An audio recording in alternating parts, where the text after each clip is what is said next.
Siamo allora davanti a una scelta precisa.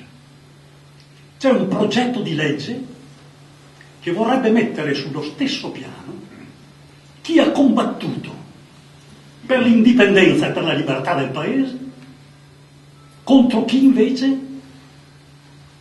ha combattuto al servizio dell'esercito invasore per la sopravvivenza di una dittatura fascista.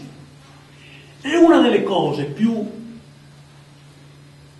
ipocrite di questa proposta di legge è quanto si dice nella relazione e quanto viene poi spiegato nel testo di questa proposta di legge. Nella relazione si dice così: nello smarrimento generale, anche per omissione di responsabilità ad ogni livello istituzionale, molti combattenti, giovani e meno giovani, cresciuti nelle temperie culturale, guerriera e imperiale del ventennio, quindi si parla anche di, di condannare un po' questo ventennio, ritennero onorevole la scelta a difesa del regime ferito e languente. Non mi risulta che fosse ferito e languente, anzi è diventato arrogante e cattivo, no? Ferito e languente. E altri, che sarebbero i partigiani, maturati dalla tragedia in atto o culturalmente consapevoli dello scontro in atto a livello planetario, si schierarono con la parte avversa, fra parentesi liberatrice, pensando di contribuire a una rinascita democratica non lontana dalla loro patria. Si cerca con un linguaggio molto soft di cercare quello che diceva prima lui. Bisogna praticamente amalgamare tutto, perché tutto diventi sullo stesso piano. Voi l'avete sentiti in questi anni, abbiamo sempre sentito i fascisti cosa pensavano dei partigiani, no? Ci hanno dato dei ladri, dei banditi, degli assassini, di tutte le peggiori, l'avete sempre sentito.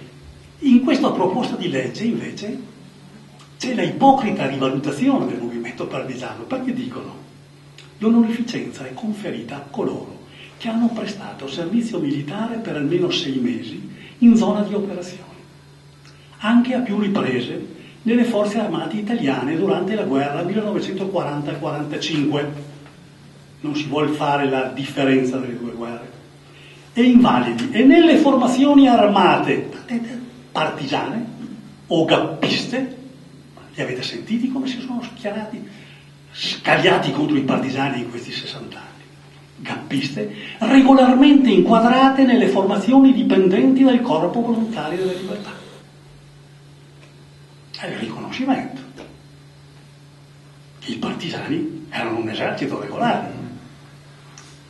Ai combattenti della guerra 40-45, ai mutilati e invalidi di guerra 40-45, titolari di pensione di guerra e agli ex prigionieri e internati nei campi di concentramento e di prigionia, quindi tutta la resistenza in blocco.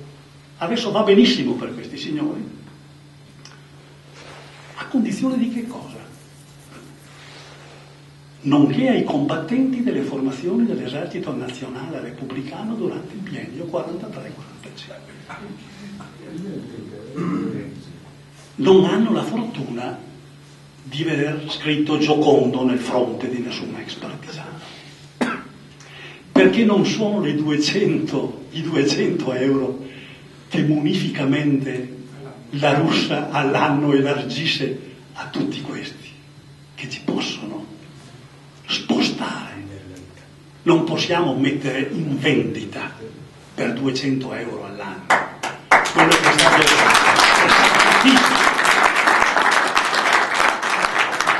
il sacrificio, lo sforzo, i nostri compagni caduti, impiccati, torturati.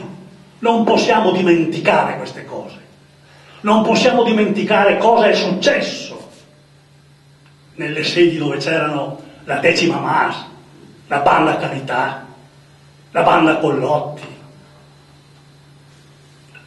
la Muti, la Guardia Nazionale Repubblicana, dove gli assassini erano di regola, dove il sadismo era di regola.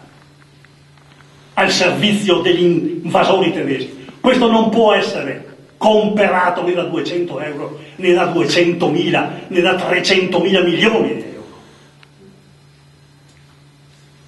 È un patrimonio che sta alla base della nostra Costituzione, sta alla base della nostra libertà, sta alla base della nostra democrazia, che non può essere mercanteggiato con nessuno. E contro questo fatto ci batteremo finché avremo fiato in gola. E siamo convinti che il popolo italiano, tutto sommato, capirà il senso di questa nostra battaglia.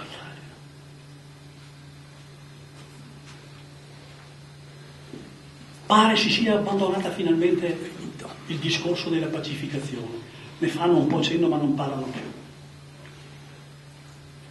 Pacificazione che è già avvenuta, perché questi da 60 anni fanno finta di non sapere che la giovane Repubblica Italiana, già le elezioni del 2 giugno avevano decretato la vittoria della Repubblica, e nel mese di giugno del 46, ancora nel mese di giugno del 46, il 22 giugno, quindi dopo 20 giorni, era stata emanata l'amnistia Togliatti.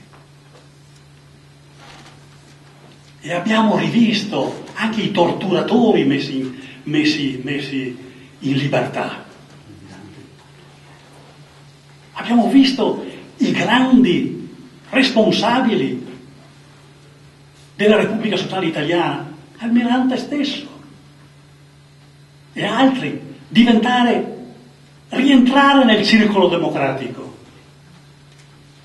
e diventare membri del Parlamento italiano. Quindi la Repubblica Italiana ha fatto la pacificazione già allora. Non c'era bisogno di andare avanti per anni, parlare di pacificazione. Era già avvenuta. Oggi si vuole la parificazione. E a questo diciamo no. Ma non diciamo no per niente, diciamo no per quelle ragioni che vi ho spiegato prima. Perché non è possibile. Vedete. Nessuno, mai,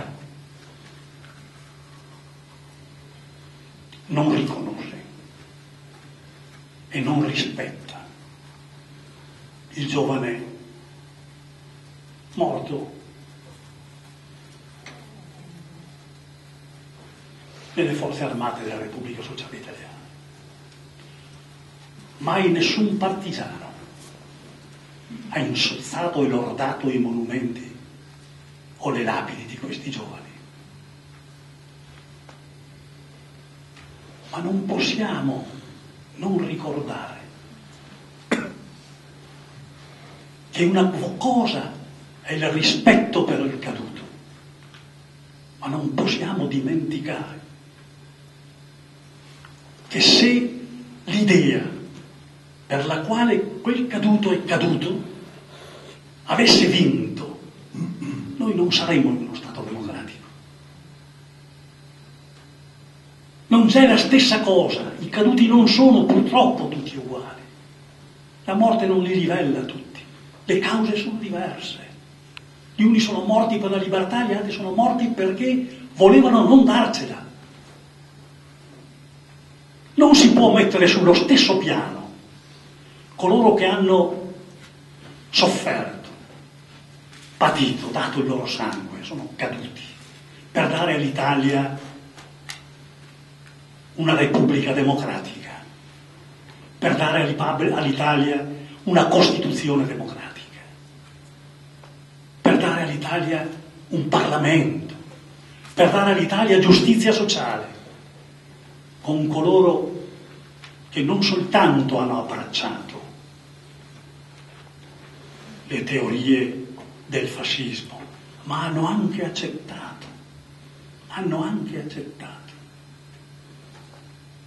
il messaggio dell'ordine nuovo di Hitler, che praticamente abbiamo visto avverarsi in quello che è successo ad Auschwitz.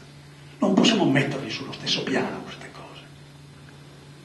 Ecco perché diciamo che la battaglia che faremo è una battaglia di civiltà, una battaglia di difesa della libertà, e non accetteremo mai che queste cose vengano parificate.